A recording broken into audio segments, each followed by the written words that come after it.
O F9751 mandou: Olá, boa noite a todos. Sou Felipe Ferreira, experiencioso pro Rodrigo Silva vir ao Flow, para ver o papo com vocês, para ver o que sairia dessa mistura. Queria que o pastor apresentasse a vocês as profecias de Daniel, para ver o que o monarca vai achar. Jesus está voltando, valeu. Como é o nome dele? Felipe Ferreira. Felipe significa domador de cavalos.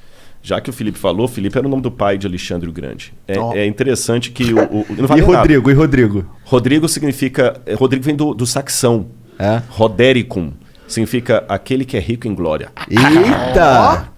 Tanto é que as línguas saxônicas, como o alemão, como o inglês, o nome Ricardo vem da mesma raiz. Fala rich, rico, Richard. Pode crer. Né?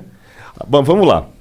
O que o Felipe deve estar falando é o seguinte, que o Daniel... Tem um lance muito interessante com o Daniel. Nabucodonosor veio em 605 a.C., cercou Jerusalém, depois em 587 ele destruiu o templo, e nessas vindas ele levou muito judeu cativo para a Babilônia. Né? Levou muito judeu cativo para a Babilônia. E levou um jovem chamado Daniel. E ali a Bíblia fala que o rei teve um sonho, e ele ficou confuso com o sonho. Daniel foi lá, interpretou o sonho do rei e falou: olha, rei, Deus deu esse sonho para você para mostrar o que vai acontecer no futuro da humanidade. E o sonho do rei foi um sonho onde ele viu uma estátua com vários elementos: ouro, prata, bronze, ferro e ferro misturado com terra, com barro. Se eu tivesse uma Bíblia aqui, eu teria, mas ficou no carro. Mas tudo bem, eu vou citando aqui. Aí, Daniel capítulo 2, depois o pessoal pode ler em casa. E ele falou assim, o rei falou: foi isso que eu sonhei. Ele falou: pois é, rei, agora eu vou te revelar o sonho. A cabeça de ouro é o teu reino. E o seu reino vai passar. Vai vir um outro reino, que Daniel vai revelar no capítulo 7, chamado Medo-Pérsia, que vai dominar depois o seu. Depois vai vir um outro reino, chamado Grécia. Isso está no capítulo 7. Depois da Grécia vai vir um outro reino. Mas não está na Bíblia assim nominalmente, tá? A Grécia, a Medo-Pérsia e a Babilônia estão. Só dali para diante que não está. Tá. Estão as características. Aí vira uma... É porque o livro da Mas já existia naquela época esses países? Não, 606 a.C. é só a Babilônia. Tinha a Pérsia, mas a Pérsia era um trocinho desse tamanho. Entendi. Você está entendendo? E a Grécia tinha lá no Peloponeso, aquele monte de ilhas lá, nada, né? E o detalhe, um parênteses aqui, que isso aconteceu no capítulo 2 de Daniel. Mas depois no capítulo 7, Deus dá uma visão ao profeta Daniel com essa mesma história, mas com mais detalhes. E depois no capítulo 8, com mais detalhes. Daniel vê monstros, bichos, e Deus vai explicando. Por que Deus fez aquilo? É a maneira de entender, parábola, né? E Deus vai dando detalhes. Aí Deus fala o seguinte, como são as características? Eu estou pegando igual Daniel 2 e 7. A Babilônia vai passar, o reino que virá da Medo-Pérsia, ele será forte por um lado e fraco por outro. Ele terá duas forças. E realmente foi a junção da Média e da Pérsia, Dario e Ciro, que destruíram a Babilônia. Quando fala da Grécia, fala da Grécia de um único rei que ia dominar o mundo, mas ele mesmo se autodestruiria. E quando ele se autodestruísse, na sua força quebrou-se-lhe o poder, 4 reis iam surgir dele. Aí quando você chega no período aí você tem então 606 a.C. a Babilônia. Em 538 a.C. vem a Medo-Pérsia e destrói a Babilônia, igual Daniel falou. Em 331 a.C., Daniel já tinha virado farinha, vem o filho de Filipe, Alexandre o Grande, da Macedônia, e começa a fazer as conquistas gregas. Igual a profecia falou. Entendi. E Alexandre o Grande, ele só ia conquistando e não voltava, conquistando e não voltava. E como é que Alexandre morreu? Ele se autodestruiu praticamente, porque ele morreu em 323 a.C., com 33 anos de idade. Aí tem algumas versões, alguns acham que ele contraiu febre tifoide na Índia, outros acham que ele resolveu beber uma taça de vinho para cada ano da vida dele. Eu sei que na sua força ele se quebrou. O reino de Alexandre não foi dominado externamente por ninguém, ele mesmo morreu. E ele não deixou descendente, porque ele tinha um filho com Roxane que foi morto. E aí, o que aconteceu depois da morte de Alexandre? Lembra a profecia? Depois que esse rei se quebrar, vão vir 4 no lugar dele repartindo o reino. O reino de Alexandre é repartido entre seus 4 generais: Cassandro, Seleuco, Lisímaco e Ptolomeu. Igualzinho a profecia falou, e Daniel já tinha virado farinha aí. Daniel é 606, estou falando em 331 a.C., traz para frente. Aí falou que depois que esses 4 divisões se sugeria, aí viria um reino que dominaria todo mundo com mão de ferro. E ele duraria muito tempo. E vai falando das perversidades. Aí quando você pega quem substituiu ali depois dos 4 Diódoros de Alexandre, Roma. E fala detalhe por detalhe de Roma. Aí quando fala dos pés em ferro com barro, fala o seguinte: esse último reino será o último reino da terra. Ele não será um reino mundial como os anteriores.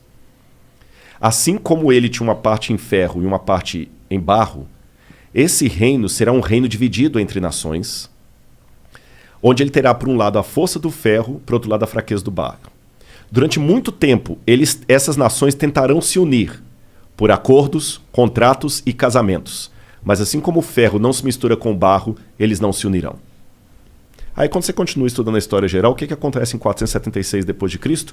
Cai o Império Ocidental Romano. E ele é dividido entre as tribos bárbaras que atacaram Roma e que viraram os países da Europa Ocidental hoje. Que durante toda a história da Europa ficou fazendo o quê? Tentando se unir. Através de casamento, por exemplo. Dom Pedro I era filho de Carlota Joaquina. A esposa dele era princesa da Áustria. Tá certo? A Rainha Vitória chegou a ser chamada de vovó da Europa, porque ela tinha parente em todo lado. Lembra que o que casou com a Elizabeth agora, ele era de sangue alemão e estava na Grécia. A Europa toda tem parentes e eles não conseguiram unir a Europa.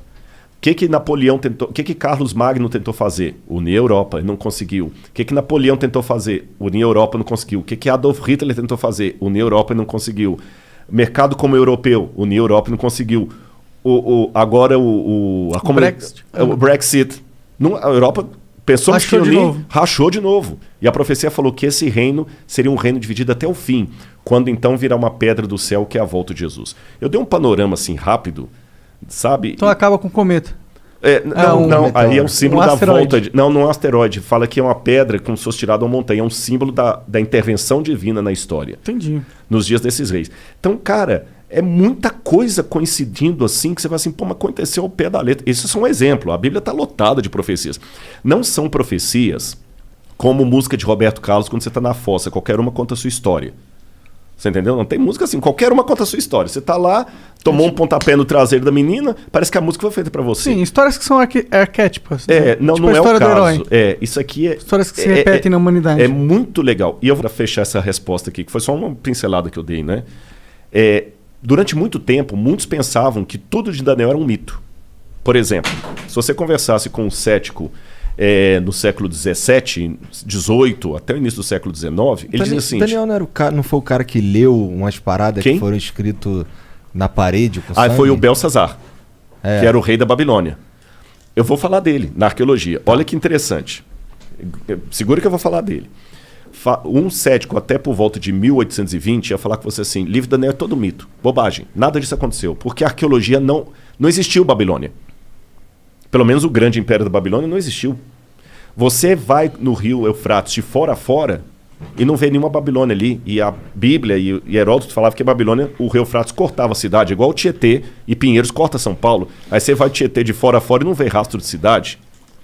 Até que, em 1899, um pouco antes, a Layard começou a explorar algumas coisas e ele conseguiu encontrar tijolos com escrita estranha, que foram decifradas e descobriram o nome de Nabucodonosor. Eu mesmo tive a oportunidade de traduzir um tijolo com escrita cuneiforme. Tem um artigo publicado disso, pela USP, inclusive. Que foda. Onde eu estudei e achei o nome de Nabucodonosor. Vou contar desse tijolo para vocês daqui a pouquinho. Provou, então, que, o Nabucodonosor existiu. Mas até esse achado de Layard, falar de Nabucodonosor era algo tão ridículo na academia como falar do rei Arthur. Provou que Nabucodonosor existiu.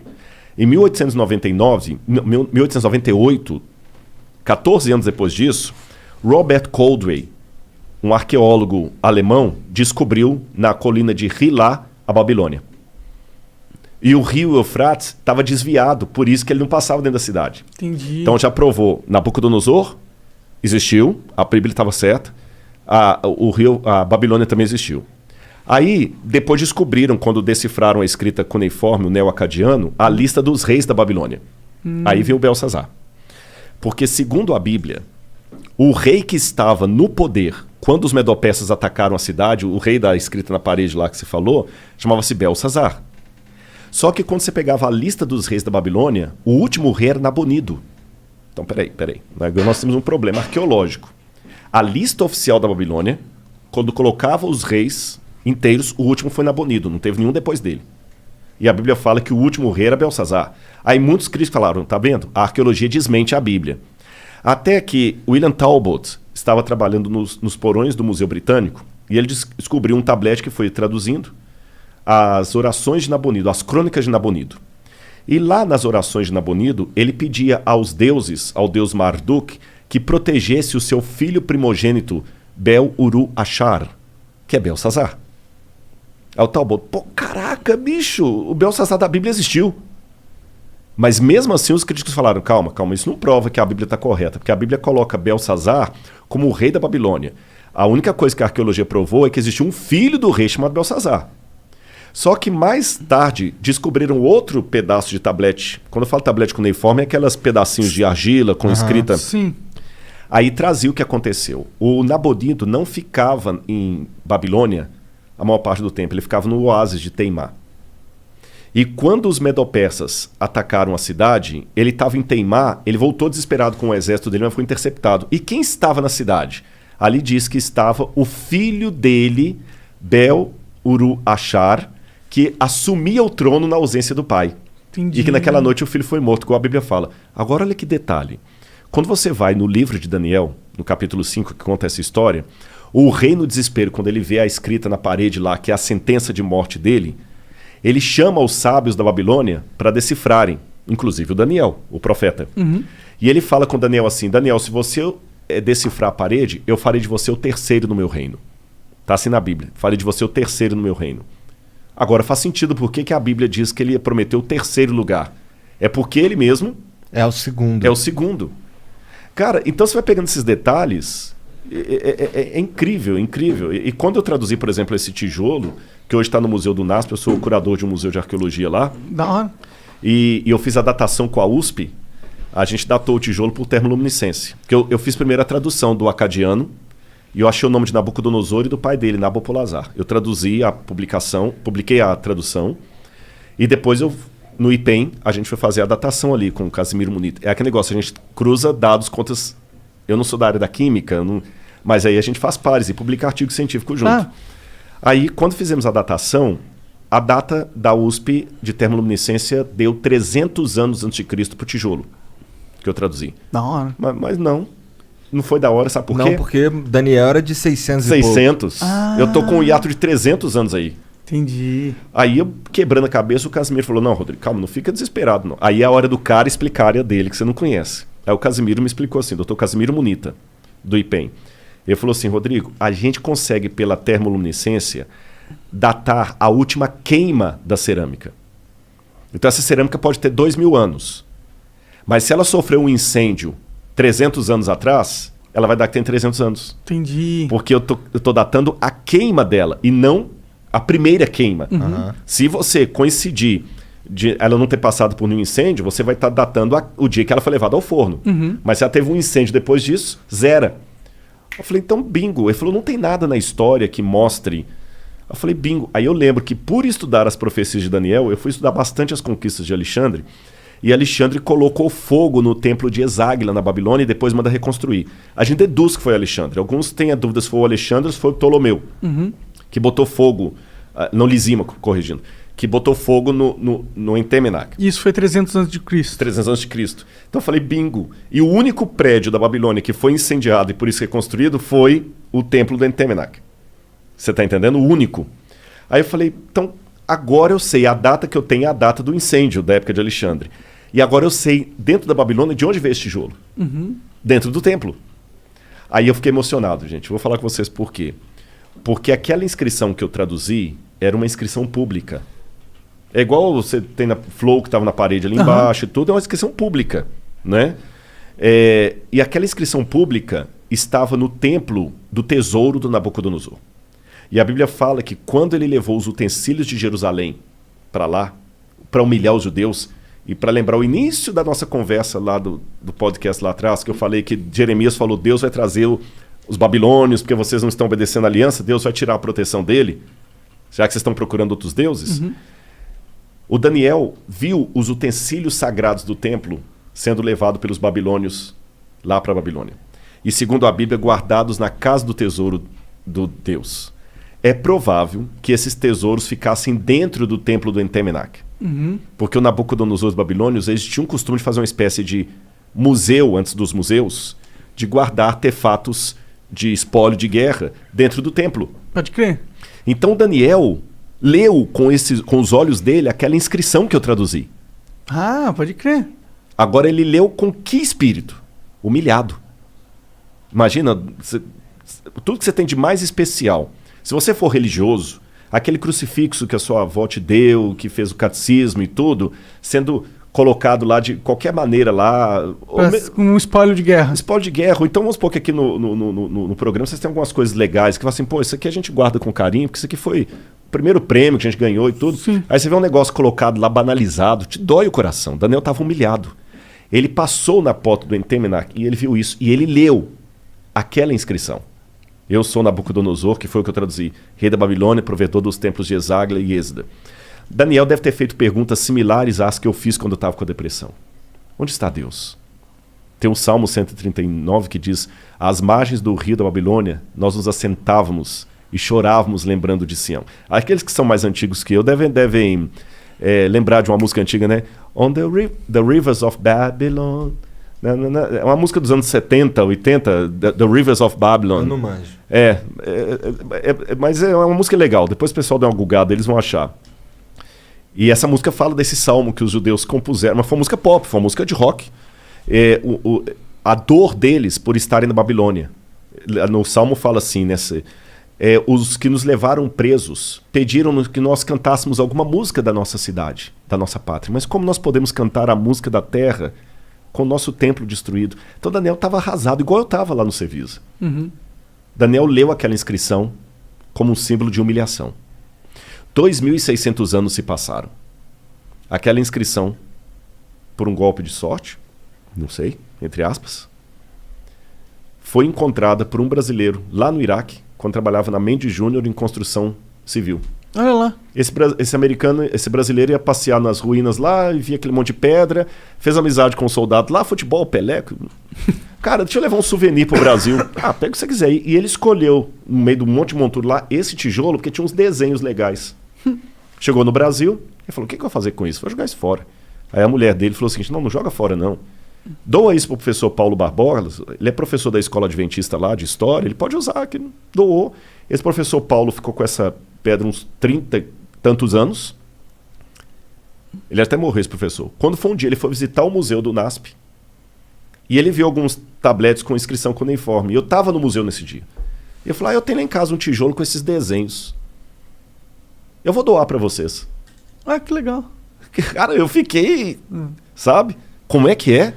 Quando eu fui à casa dele, eu peguei o tijolo na mão assim com os desenhos. Se você colocar aí, se não for abusado sua boa vontade, se você colocar assim, tijolo babilônico Rodrigo Silva, vai aparecer uma foto do tijolo aí. Internet tem tudo, né, cara? Hoje em dia é só clicar. Aí o que acontece? Eu peguei aquele tijolo, quando eu falei: professor, isso aqui não é desenho não, isso aqui é inscrição cuneiforme. Ele falou: aí o que está escrito isso aí? Eu falei: não dá para escrever. É esse aqui, ó. Esse aqui, ó. Eu falei no ex-ateu, graças a Deus. Eu nem sabia disso aqui, não tem nada a ver com isso. Um ex-ateu Blogspot. Eu nem sei quem é, viu? Mas é esse tijolo aqui, ó. É esse aqui, ó. Ali, eu não sei se o pessoal de casa vai ficar tão nítido das fotos, que às vezes não dá, né? Não, mas ele sabe que a gente pesquisou. Pesquisou, né? Então ali aquela primeira... Parece um asterisco. Parece. Se lê Dingir em acadiano. Dingir. Dingir é um epíteto de um nome divino, mas ao mesmo tempo como o nome de um rei, logo em seguida. Aí você tem essa língua silábica, ela não é alfabética. Aí você lê Dingir, Nabucodonosor, Lugal.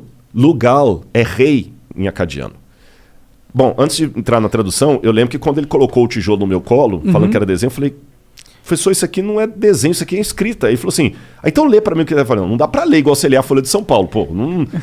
Eu leio isso aí, mas eu não sou professor de acadiano. É que quando você faz arqueologia, a gente estuda um pouco de egípcio, acadiano. Aí tu sabe o que é e daí tu leva pro especialista. Exatamente. Aí você vai pesquisando, vai traduzindo aos poucos. E tem muita língua que você até estudou, mas se você não está falando, você esquece. Tem muita coisa que eu esqueci. Egípcio, eu ainda dei aula de egípcio na faculdade, mas acadiano eu nunca lecionei. Mas eu falei: mas eu posso decifrar. Pô, aí peguei meus dicionários lá, meus léxicos e tudo, e consegui decifrar. Então ali tá: eu sou Nabucodonosor, Lugal, rei de Acadê, Babilônia, rei da Babilônia, provedor na segunda linha dos templos de Êxida e Eságila, que é justamente o outro nome do Entemenac, aqueles templos lá. E embaixo fala filho, aí tá borrado, porque quando eu fiz a tradução, eu mandei para professores de Harvard, da Andrews, de Budapeste, que são realmente, os caras são os bocas em acadiano, para ver se eu não fiz bobagem, né? E eles confirmaram. E um professor de Budapeste acredita que onde está borrado aqui, que eu não consegui traduzir, seria filho primogênito de Nabopolassar Lugal Acadê, rei da Babilônia. E esse símbolo aqui é igual aquele lá, não? Só que aqui você lê Acadê. Lá é Dinger, aqui é Acadê. Você entendeu que é o nome da cidade? É porque o sumeriano ele traz os símbolos e dependendo de onde está ali na frase, a sílaba é outra. Que viagem. Nossa, deve ser um inferno ler isso. Não é, mas é legal. Aí eu sei que eu peguei o tijolo, traduzi, publiquei, porque a gente tem um negócio chamado currículo Lattes, que você precisa de vez em quando botar um... É igual o Instagram, tem que botar uma fotozinha lá, senão o pessoal é o Instagram dos inteligentes. Aliás, eu vou aproveitar aqui, vou pedir o pessoal do Instagram, eu deve ter com uns quase 300 e tantos mil seguidores. Podia verificar a gente e também. Não verificar, vocês também não? Vou verificar o Rodrigo e o Flow. Como assim? Vocês 1 milhão e... Eu não a Laura tenho... falou que, como assim, 1 milhão e não são verificados? Eu não sou verificado no Twitter, o Flow também não é, por aí vai. Isso deve ser algum complô da NASA para não permitir que as verdades do Flow cheguem... Eu vou explicar bem o que é. Existe um esquema onde agências vendem verificado. Dinheiro. Eu também tô achando que é isso. Não, é isso. É isso. É isso. É isso. Puxa vida. É porque já chegou pra mim várias vezes. E como que você valoriza um item? Você diminui a oferta. Então dá pra você comprar uns verificados. Mas o que importa é que o pessoal tem indo lá. Mas qual que é teu Instagram? É Rodrigo Silva Arqueologia. Tudo junto? Tudo junto. Rodrigo Silva Arqueologia. Tudo eu botei, Rodrigo Silva Arqueologia. O YouTube também, Rodrigo Silva. Na verdade, gente, quer outro milagre? O meu YouTube tá com 1.100.000 e poucos mil. Eu não sei como, porque eu não sou youtuber, não tem nada. Quem me ajuda é minha esposa. O conteúdo deve ser interessante. Ele tem alguma coisa. Mas voltando a falar da pedra aqui, eu sei que eu peguei, consegui, eu dou a pedra, coloquei lá no museu. E que tamanho é essa pedra, mais ou menos? Mais ou menos assim. Ó. Entendi. É o tijolo. Eu tô falando pedra, mas corrigi, é um tijolo. Tô ligado, parece uma pedaço de uma parede. Porque era um pedaço realmente, só que ele tá quebrado ali, vocês viram, né? Aí botei no museu, mas aí só uns 5 ou 8 anos depois, que eu fui fazer a outra pesquisa com a pedra pelo museu, pro IPEM, porque como eu falei, de vez em quando você tem que ter um artigozinho científico lá. Hoje tá difícil, eu tô escrevendo outros livros, eu não tô com condição de publicar tantos artigos científicos, mas muita gente vai olhar o seu Lattes. Se você não tem nada de publicação acadêmica, congresso e tudo mais... Não passa confiança. Não passa confiança. Mas então, de vez em quando eu tenho que botar alguma coisinha lá. Então, eu peguei e publiquei com a USP a datação. Foi aí na datação que completou o quebra-cabeça. Veio de Eságila. Aí agora sim... E mesmo sendo acadêmico, eu dei o espaço para o romantismo. A possibilidade matemática de Daniel ter passado na porta daquilo ali e lido aquela inscrição, eu não tenho como provar, mas ela é grande. Sim. Pegando o texto bíblico e o que foi levantado do cativeiro, Daniel leu aquilo ali numa situação de muita humilhação, que eu identifiquei com a minha. Pode crer. Onde é que está Deus? Poxa, livrou... Daniel não era mau sujeito, pô, caramba, ele não merecia estar lá, longe de todo mundo que ele amava, humilhado. 2.600 anos depois, a mesma inscrição que Daniel leu, num ambiente de humilhação, é colocada num museu, num país chamado Brasil, que Daniel nunca podia nem imaginar, para justamente enaltecer o livro de Daniel. Aí vem o Felipe e me faz a pergunta sobre Daniel, eu tenho essa oportunidade de falar, então quer dizer, o mundo dá voltas. E se fosse plano, daria cambalhotas, né? Eu capotava, né? Seria um rodar de moedas, né? Então...